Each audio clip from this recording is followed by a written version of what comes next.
Olá, meu nome é Isabela Taide e esse é meu projeto para a disciplina de projeto de bacharelado na PUC Minas. O meu tema é o biomonitoramento de aflotoxina B1 em moradores da zona oeste de Belo Horizonte. Bom, para começar, trouxe essas notícias, uma do gov.br de 2022, a outra na Embrapa em 2018. Então a primeira fala assim, ó, o lote do alimento paçoca de céu é interditado. O produto doce de amendoim paçoca rolha teve resultados insatisfatórios quanto a um limite de micotoxinas. A outra fala, Tocantins em alerta, 500 mil sacas de milho barradas para comercialização. Micotoxina identificada no grão impede a venda e produtores estão preocupados com o escoamento da produção. Por quê? Micotoxina, micofungo, toxina do fungo. Essas toxinas, gente, elas são muito resistentes, Elas são resistentes à temperatura e elas causam inúmeros problemas de saúde, que eu vou discorrer ao longo da apresentação. Então, a gente já pode ver aqui que eles causam não só problemas de saúde, que eu vou falar, mas também problemas socioeconômicos, 500 mil sacas e os produtores estão preocupados com o escoamento da produção, porque simplesmente não tem o que se fazer com os grãos contaminados, não dá para dar para o gado, porque ainda assim é tóxico para o gado. Então, é um problema muito sério, porque perde toda a produção, É um problema muito sério e mais para frente a gente vai ver os problemas de saúde que também são muito sérios. Bom, o que são as aflatoxinas? As aflatoxinas não deixam de ser micotoxinas. Só que, especificamente, as aflatoxinas, elas são metabólitos gerados por fungos do gênero Aspergillus. Tanto o Aspergillus flavus e o Aspergillus parasiculus. Tem outros Aspergillus, mas essas duas espécies são as que produzem aflatoxinas, tá? Então, a gente tem aflatoxinas B1, G1, B2, G2 e M. A M é precursora da FB1, que é a aflatoxina B1, e é encontrada em lácteos. M ou M1, mas mais pra frente a gente vai ver. As aflatoxinas, elas são imunossupressoras, são mutagênicas, carcinogênicas, inclusive em outros órgãos, não só o fígado, e é hepatotóxica. A FB1 é considerada como um carcinógeno tipo 1 e um dos principais atores de risco para o carcinoma hepatocelular, o HCC. São instáveis à luz ultravioleta, porém estáveis a temperaturas acima de 100 graus. Por isso, não adianta cozinhar, não adianta fritar, não adianta esquentar, porque elas vão continuar ali. Então, é realmente um problema bem sério. As aflatoxinas, elas são encontradas em castanhas, amendoim, grãos como milho, mas também em temperos em pó, como pimentas, gengibre e cúrcuma. E é mais presente em zonas quentes e úmidas, assim como países subdesenvolvidos. A gente tem aqui uma foto retirada do site Agrimídia, em que a gente vê um milho contaminado com fungos, deve ter mais de um tipo de fungo aí, mas só para exemplificar aí de maneira mais figurativa. Bom, quais são os impactos das aflatoxinas, Então, a gente tem os impactos agudos e os impactos crônicos. Os impactos agudos, aquele caso em que a pessoa ingere muita aflatoxina de uma vez só, elas ocorreram ao longo da história muito em países subdesenvolvidos, a maioria deles envolvendo milho, Os sintomas foram febre, vômito, icterícia, lesão hepática aguda e até a fatalidade. E os impactos crônicos, eles são de difícil detecção e mensurabilidade a longo prazo em seres humanos e é sinérgico à hepatite B. O que significa? Que quando uma pessoa tem hepatite B e tem aflatoxina, uma vai retroalimentando a outra e o quadro vai ficando cada vez mais grave. E a gente não sabe realmente ao longo da vida, porque a aflatoxina ela é acumulativa. Então, do que vai sair isso? No sentido de, a gente não sabe a correlação entre a aflatoxina entre outras doenças que possam ocorrer ao longo da vida. A gente sabe que ela é imunomoduladora, então a gente talvez venha a ter alguns problemas com a imunidade, mas isso ainda não há pesquisas, por ser muito difícil a detecção. Bom, todo país, toda região tem a sua Anvisa, né? Nos Estados Unidos a FDA, né? Um órgão que vai controlar, fazer o controle dessas aflatoxinas e de outros micro-organismos nos alimentos. No nosso é a Anvisa, essa tabela foi tirada de 2021.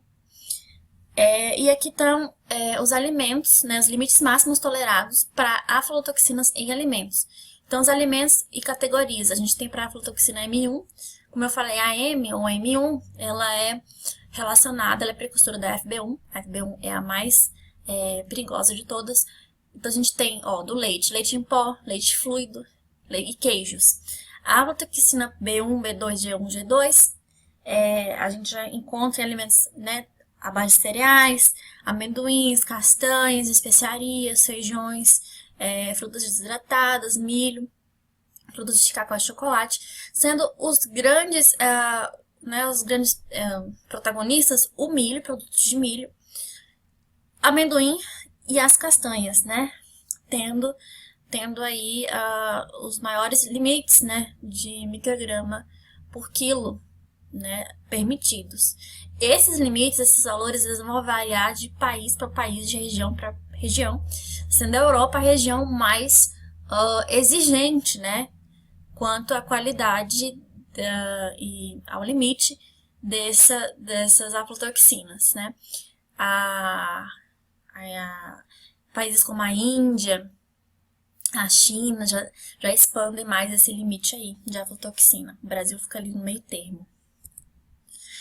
Bom, esse foi o artigo que eu me baseei mais para fazer esse trabalho, esse projeto.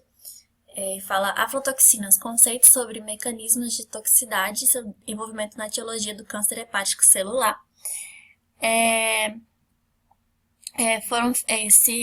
Esse artigo foi publicado pela Universidade de São Paulo, na Veterinária e Zoologia, por esses autores aí, o Carlos Augusto e Pedro Manuel Léo Germano. E esse artigo, ele fala o que eu já falei, muito mais, mas também ele apresenta um problema, né? No final ele discorre sobre um problema, que apesar da consistência dos dados apresentados, não existe, até o presente, uma caracterização completa da relação dose e respostas para as aflatoxinas no homem. Isto se deve, entre outras causas, ao fato de que, nos estudos epidemiológicos, o grau de exposição não é preciso, uma vez que foi estimado a partir dos níveis de contaminação por AFB1 na dieta das populações, e não na dose efetivamente ingerida individualmente, tal como ocorre em animais submetidos à experimentação. Então, é muito comum que faça a medição da aflatoxina no milho consumido por tal população. Mas não tem estudos realmente analisando o que realmente está sendo ingerido por cada pessoa ou por cada população, no sentido individual mesmo. Então, a gente não tem como mensurar o que cada pessoa realmente está comendo de aflatoxina, né? E aí, isso impede da gente ver os reais problemas que isso pode ter em cada pessoa. As consequências disso, né, os impactos disso na saúde das pessoas, de fato. Porque a gente não consegue individualizar esse ato do ingerir. Então, é daí que vem o tema, né, do meu trabalho. O objetivo geral ele é mensurar a exposição do espaço amostral à aflatoxina B1, a FB1, por meio de técnicas de biomonitoramento. Então, a gente vai saber exatamente a exposição individual, né, da AFB1. Os objetivos específicos. O objetivo 1, quantificar os níveis de AFM1, que é o principal metabólito da AFB1, que é o que a gente vai encontrar na urina, em microlitro por quilo corporal, por meio da análise da urina dos participantes. O objetivo 2 é a gente estimar a ingestão diária média de AFB1 dos participantes. A metodologia. Bom, a gente vai selecionar os participantes da pesquisa. Os participantes desse estudo são moradores da Zona Oeste, de Belo Horizonte, que serão recrutados ao laboratório durante o período de 2 meses. Será disponibilizado também um questionário sobre os hábitos alimentares. A amostra incluirá 300 indivíduos de ambos os sexos com idades variando entre 7 a 80 anos. Coleta de amostras. As amostras de urina serão coletadas dos participantes utilizando a coleta de 24 horas. As amostras serão armazenadas em recipientes apropriados à temperatura de menos 20 graus Celsius, que é normalmente o padrão nesse tipo de trabalho.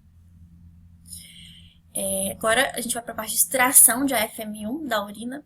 As amostras de urina serão descongeladas à temperatura ambiente e centrifugadas para remover impurezas. A AFM1 será extraída utilizando uma coluna de imunoafinidade de AFM1, por IAC, Biocheck, ASCOT e UK.